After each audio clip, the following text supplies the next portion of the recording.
अभ्यासी YouTube channel में सभी मित्रों का स्वागत है। सभी वीडियो को मैंने दिन के हिसाब से बनाया है, तो आपको विनती है कि मेरी चैनल में प्लेलिस्ट में देखकर वीडियो को दिन के हिसाब से क्रम अनुसार ही देखें, तो ये विषय समझना आपके लिए आसान हो जाएगा। और चैनल को सब्सक्राइब और वीडियो को लाइक जरूर कर दे। चलिए तो विषय को आगे देखें। आ वीडियोनी अंदर આપણે એ જોવા માંગીએ છીએ કે કઈ રીતે CSS ના જે ક્લાસીસ છે એ આખા ક્લાસીસ જે ક્વેરી દ્વારા એડ કરવા અને રિમૂવ કરવા, તો એ બાબત જોવા માટે આપણે પહેલાં 43 નંબરનું એક્ઝામ્પલ ચાલુ કરીશું અને આ 43 નંબરનું જે એક્ઝામ્પલ છે એ એડ રિમૂવ CSS ક્લાસીસ માટે છે। તો અહીંયા મેં અલગ અલગ CSS ક્લાસીસ લખેલા છે।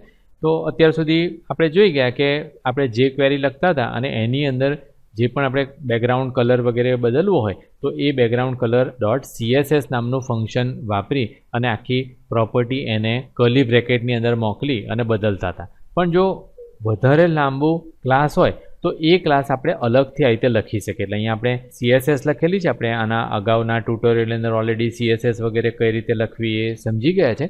તો હવે તમને આ બધી બાબતો ખ્યાલ હશે। તો એ CSSનો ઉપયોગ કરીને આપણે 3 ક્લાસ અહીંયા લખેલા છે। એક રેડ નામનો ક્લાસ લખ્યો છે, એક બ્લુ નામનો અને એક ગ્રીન નામનો, અને એની અંદર અલગ અલગ ફોર્મેટિંગ કરેલું છે।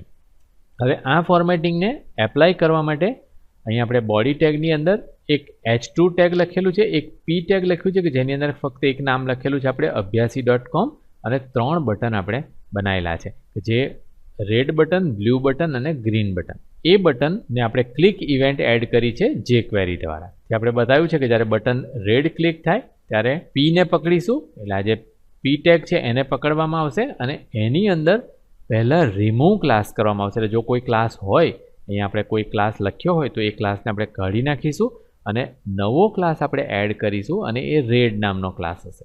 અહીંયા તમને બે બાબત જોવા મળે છે। અહીંયા આપણે આ રીતે લખતા હતા પહેલાંના, એની અંદર તમે જોયું હોય કે આપણે આ રીતે લખતા હતા કે ક્લાસ ઇક્વલ ટુ રેડ, અને આપણે રન કરીએ, ધારો કે હું સેવ કરી અને રન કરું છું, તમને જોવા મળશે કે રેડ કલરથી આ અભ્યાસી.com એવું લખેલું આપણને જોવા મળે છે ને આ બધું ફોર્મેટિંગ કરેલું જોવા મળે છે।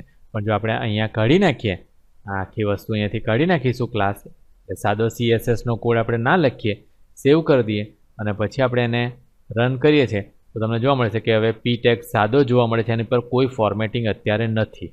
પણ જેવું આપણે રેડ બટન પર ક્લિક આપીશું એટલે રેડ કલરનું ફોર્મેટિંગ થઈ જશે। જેવું આપણે બ્લુ પર ક્લિક આપીશું એટલે રેડનો જે CSS ક્લાસ હતો એ નીકળી જશે અને બ્લુનો આવી જશે।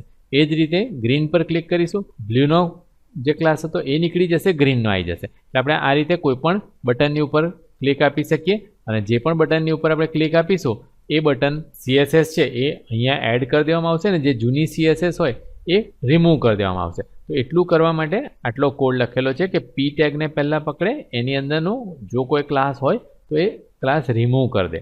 તો જો આપણે રેડ બટન પર પહેલાં ક્લિક કર્યું હોય તો એ રેડ ક્લાસ ઓટોમેટિકલી એડ થઈ ગયો હોય તો એને પહેલાં રિમૂવ કરી દે, પછી એ જ ઓબ્જેક્ટની ઉપર નવું ક્લાસ એડ કરે કે જેને રેડ નામ આપવામાં આવ્યું છે।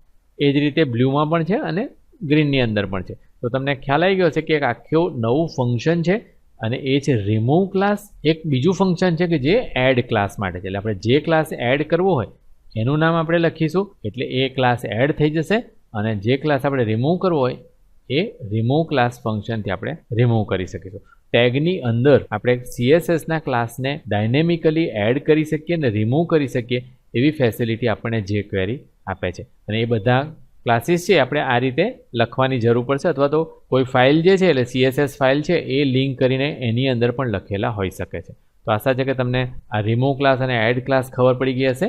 તો હવે તમે પોતે ટાઈપ કરીને આ બનાવો।